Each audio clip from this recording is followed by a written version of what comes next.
Welcome to Nobilis Erotica, the best science fiction and fantasy erotica podcast in the known universe. This week's story: a queer, gay, trans, fantasy story. You'll see why I'm having trouble categorizing this when you listen to it. This is episode 443. I am your host, Nobilis Reed. This episode of Nobilis Erotica is sponsored by the generous patronage of Nobilis Erotica listeners.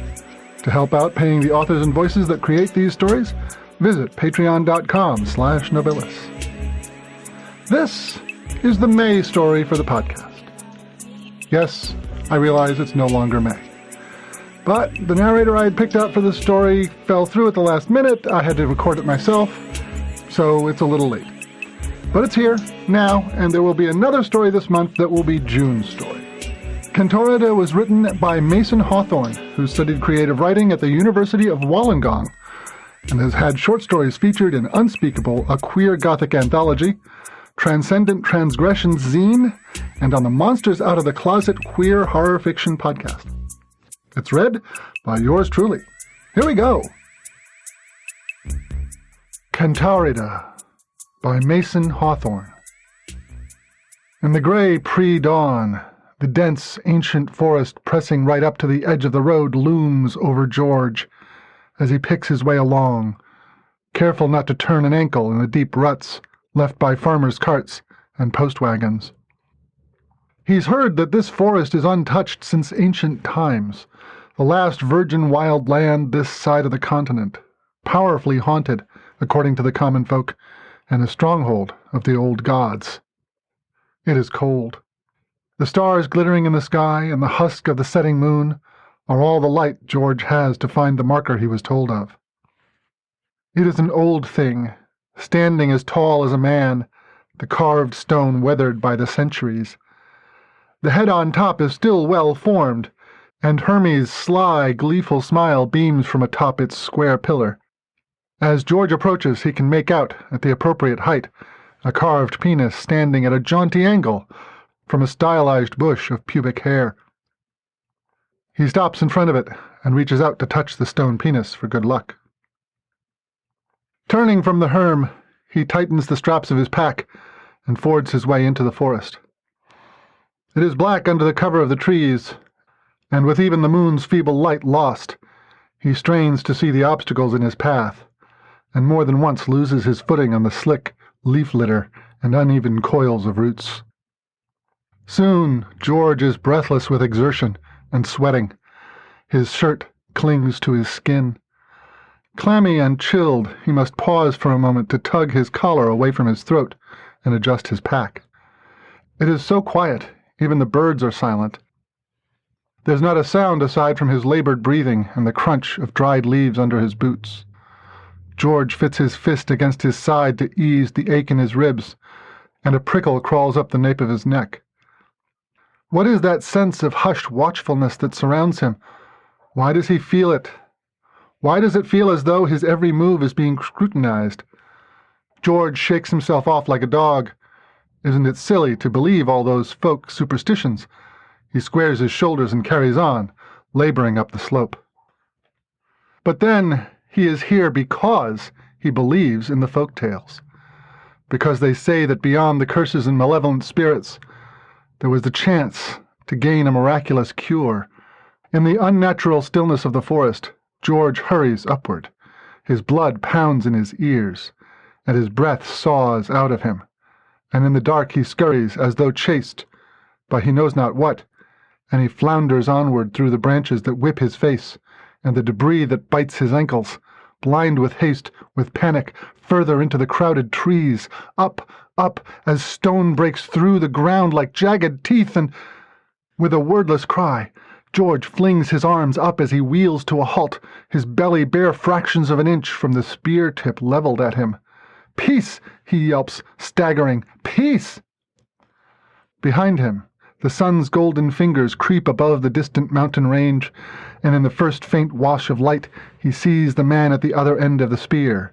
No, not a man, a centaur, 7 feet tall, broad and rippling with muscle, and all of that bulk behind the point, ready to thrust through George, who stumbles back a step and calls again, "Peace!" There is no overt change in the creature's posture, but his eyes narrow and lock with George's, and he makes no move to strike. "I've traveled a long way," George says, his voice high and fluting. "Sir, a very long way, in hopes of finding you, sir, or another one of your kind, if you're not the one who can help me." Under that fierce gaze, George is pared down to the bone. Fear and hope mingle in his gut, and he forces himself to keep as still as possible. At last the spear is withdrawn, and the centaur shifts his weight, and now George's eyes slip down of their own accord, taking in a fair dusting of hair, leading down to a lean, muscular torso, to where the man-like figure joined with the horse, a neat teasing V of coat and skin. The click of a hoof on stone catches George's attention back, and his cheeks turn pink. "That is, sir, I've heard that there is a centaur here who knows medicine, and I need... Well, if that is you, I would ask your assistance, or if it isn't, then I'd ask directions, if you please, sir." Sweat beads and runs down the small of George's back, and his mouth is dry. It seems so strange to see the creature, stiller than any horse he'd ever seen, with all the intensity of some great warrior of legend. "I know medicines," the centaur says at last, "but there is a price." George's cheeks burn, and he wipes his sweaty palms on his shirt. "I know it." Laughter deep and hearty erupts from the centaur. Birds startle from the trees and dart away through the foliage, and he shakes his head. "You seem very sure for one so young." George lifts his chin, though his cheeks are still hot, and he looks the creature in the eye. "I know the price." "Very well." Serious once more, the centaur moves closer, his great hooves sinking into the leaf litter, and George is suddenly aware of the immense power of his arms and torso, of the sheer size of him, but also, somehow, of an air of power. This is a creature of magic, and it rolls off of him in waves, almost palpable. It is almost as though George could stick out his tongue and taste it. "Let me look at you, boy." George stands, and he turns as he is bid, and looks the centaur in the eye. He is breathless and almost dizzy, electrified at being so close to him, and he feels a restless heat between his thighs and curling in his belly. It seems he walks in a dream now. Finally he has found this place and this creature, after so many disappointments, abandoned temples, and faithless charlatans. "You've not even begun to sprout a beard." The centaur shifts, a hoof clacks on stone. "So young. You humans are fickle. Don't you worry what they will say about you, coming here to seek me out." "I am 22, sir, and I'm here because I have not begun to sprout a beard. I don't care what anyone says of me, sir. I have never left my father's house." George sets his pack down and unbuttons his shirt. He shrugs it off with his jacket and stands there in his ragged bandages and hides his trembling hands behind his back. For the first time, he looks away, afraid the centaur might admit he has no medicine for this. "Ah, you're one of those boys. I see." One broad, warm hand reaches out to touch the bandages wrapped around George's chest. He plucks at the edge of them and tries sliding a finger under the wrappings at the sternum. After a moment's effort, it is clear that they are wound too tightly. "Take those off. Strip to your skin. Let me look at you." It is difficult to bear himself. George's hands shake, and he fumbles with his buttons and fastenings as though he's palsied, and in the end he needs assistance to unwind the bandages. He stands, naked and awkward and all prickled into gooseflesh, and clenches his hands into fists at his sides. There is no visible reaction. The centaur eyes him over with the mien of one who has seen every possible permutation of the flesh and is beyond surprise. In a way, it is comforting, and at that George is horrified to find himself blinking back hot tears, overwhelmed at the mere thought that he could be so near to some kind of treatment. "No more of this," the centaur says, and presses a thumb to the red marks left by the bandages.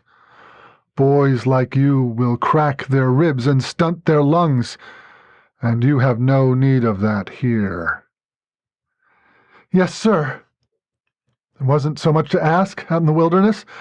Even so, George curls in on himself, as though poor posture could disguise how ill his body suits him.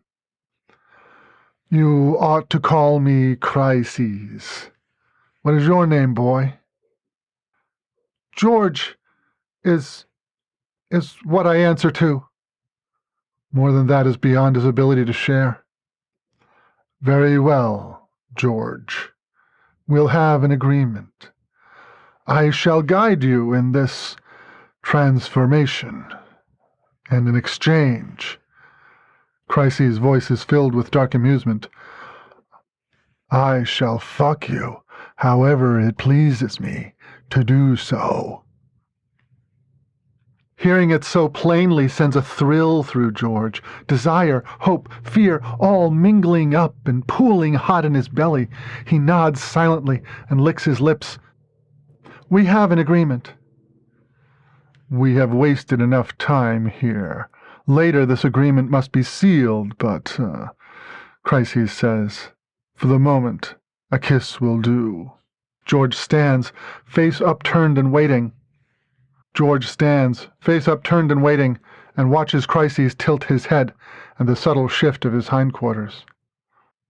"Oh!" It is no chaste peck that will seal this. Without hesitation he reaches out and rests a hand on Chryses' golden flank for balance, feels his smooth coat and smells the familiar horse scents of dust and sweet hay and sweat. Under Chryses' belly, George looks closely, wary of his hooves.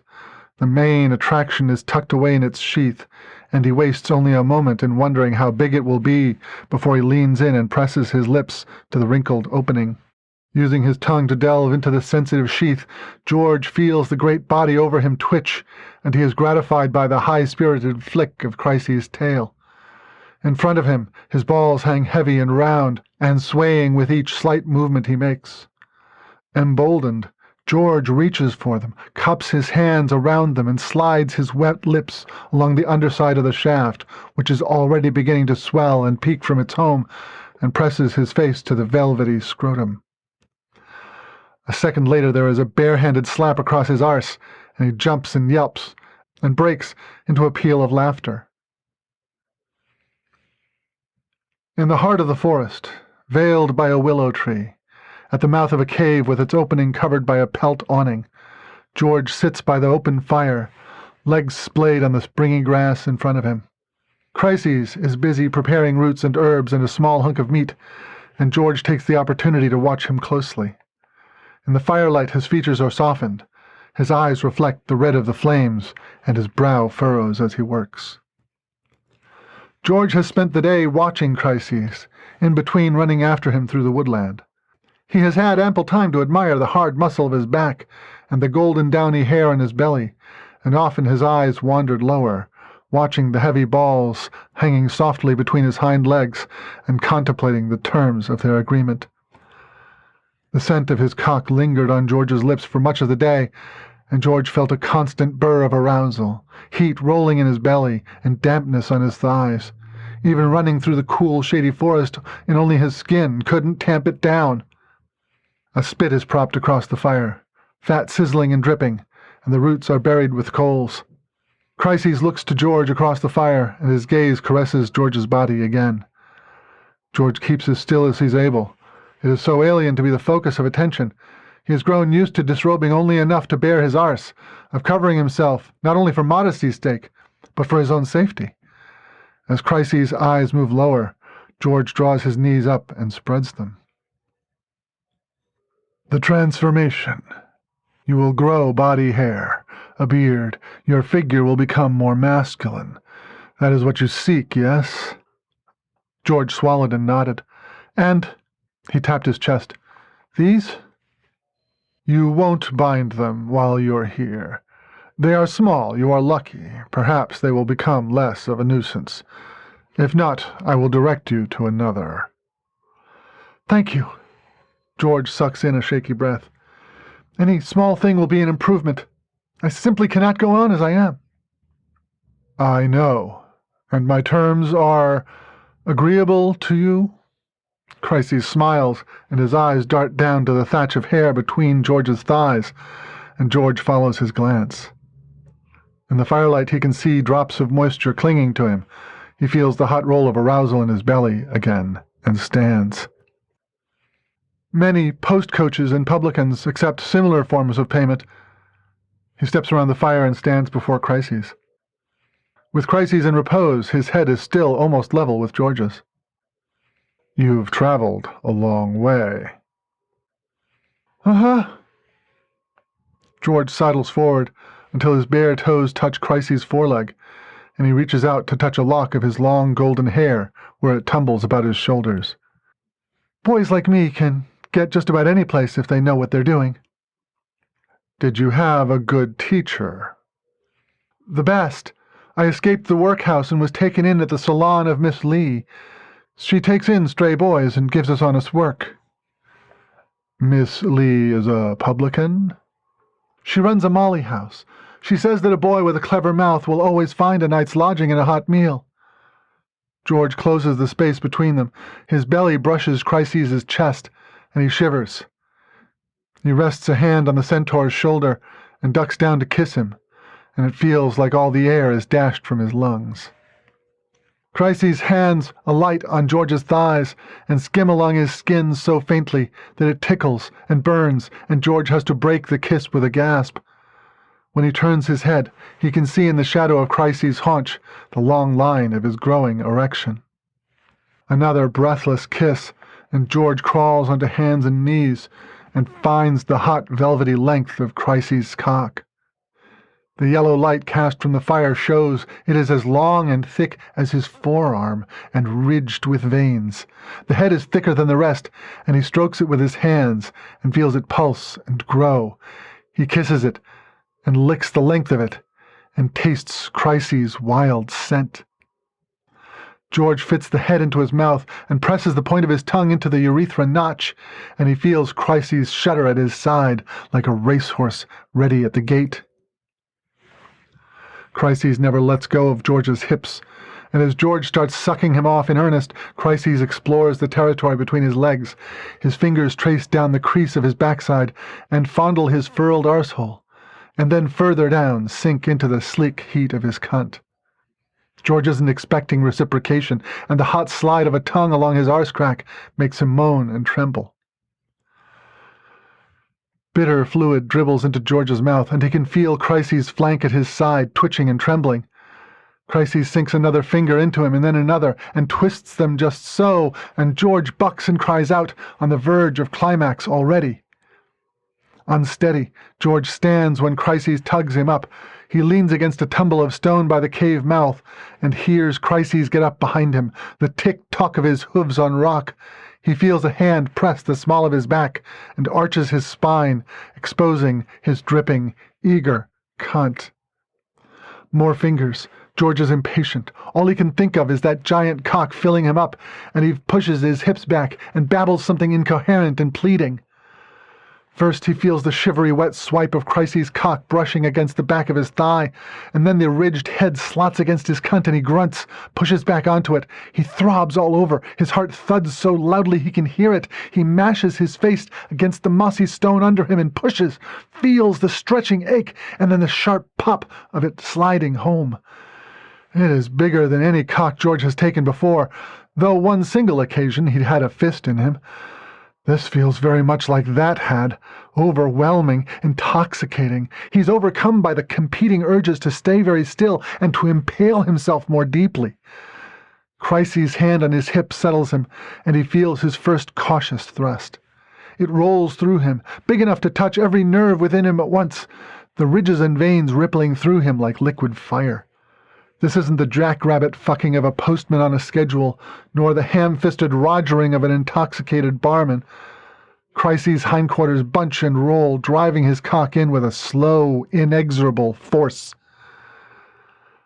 It is impossible to resist, like the tide coming in, pounding at George's shore. George comes once within minutes, and every movement pulls him deeper into the undertow of his pleasure. His own juices drip down his legs, and the noise he makes carries. The forest around the clearing is silent, not a bird, nor bat, nor unquiet spirit, or any other creature making a sound. George comes again, his body contracts around that monstrous cock, and he is blind and deaf to everything but Chryses moving in him. At last, when Chryses comes, it gushes inside George. He feels the hot rush of it, pumping endlessly into him, flooding him, and Chryses stills, shuddering, thrusts in hard one last time, and then pulls out with a wet noise. Collapsed, breathless, over the mossy stones, George feels his cunt twitching. He feels semen drenching his legs, and he knows that if he tries to stand, he will fall right into the dirt. The sweat on his skin begins to cool, and the night air turns him all to gooseflesh. He shuffles upright, still leaning on the stone, and puts a hand between his legs to feel his swollen cunt. He licks the bitter fluid from his fingers and wobbles over to sit beside Chryses at the fire. "I feel like I owe you for that," George says at last. Chryses smiles and hands him a skewer of meat. "You will have plenty of time to repay me." They eat in companionable silence. George flags, his head droops, and he has trouble keeping his eyes open, as Chryses directs him to look at the stars, to point out constellations, and explain their meanings. George is hot when he wakes. He's nude save for a blanket, and pressed up against something that smells strongly of horse. Is it a horse? Has he spent another night in a stable at an overfull country inn? If so, why is he nude? Was he robbed? He clutches the blanket to him and blinks up at the cave roof and fits everything into place. The trek into the forest, his quest, and the centaur. Chryses is awake already, looking down at George where he's curled against his side, head tilted thoughtfully, eyes liquid dark. A rush of something comes over George, an unfamiliar feeling, and it takes several moments to place it. Just the quiet watchfulness that Chryses gives him stirs it up, and George feels more vulnerable now than he had when they were fucking. He can't recall the last time, if ever, someone looked at him that way. Something moves outside, and Chryses looks away. Like that, the spell is broken, and George yawns and throws the blanket off. Together they head out into the dewy morning, down to the stream beneath the willow boughs to bathe. Crouched on a flat stone in the shallows, with the bulrushes swaying around his shoulders, George watches Chryses bend down to wet his hair and wash his face. George rubs the sticky, dried semen from his thighs and fondles himself, feels a surge of hot desire in his guts again, and presses his knees together under the water. The hairs on the nape of his neck stand on end, and George turns, wary, and among the rushes he spots a slim, green-brown figure, a mane of ragged gold-brown hair, and fathomless dark eyes. For a second the two of them regard one another. George sees spines and strangely angled limbs and sharp teeth, and then in a flash it is gone, just a ripple in the water, heading upstream. Naiad is the word that springs to mind, though when he'd heard it, listening to the villagers talking in the alehouse, he dismissed it as superstition. Spirits in the forest, magical creatures, miracles. He looks back to Chryses' broad shoulders and the heavy fall of his golden hair, and he understands that it is real. "Will you begin today?" George asks, wading through the stream to Chryses' side. Chryses cranes his head and shades his eyes, looking up to the treetops, or perhaps to the sky. "Yes." Will you make a potion for me? That seems likely. Isn't that what happens in the old stories?" "Oh no. You'll make the potion." Another of those smiles, and Chryses reaches for George, draws him close. "You'll need to find the ingredients. Kentaurida is the first." He describes an herb, the shape of its leaves, how to extract the root system undamaged, where to search for it, then pats George's backside to usher him out of the water. Bring 3 of those back to the cave before noon. After that, you will practice your archery. Archery? I don't know how to... I've never used a bow. Then you'll need a lot of practice. Noon. Chryses emerges from the stream by the opposite bank and takes up the spear he'd left leaning on a willow branch. With only a twinkling backward glance at George, he disappears between the trees. Right, Kentaurida. George puts his back to the stream and recites in his head the properties of the herb, and sets off into the forest to begin his transformation.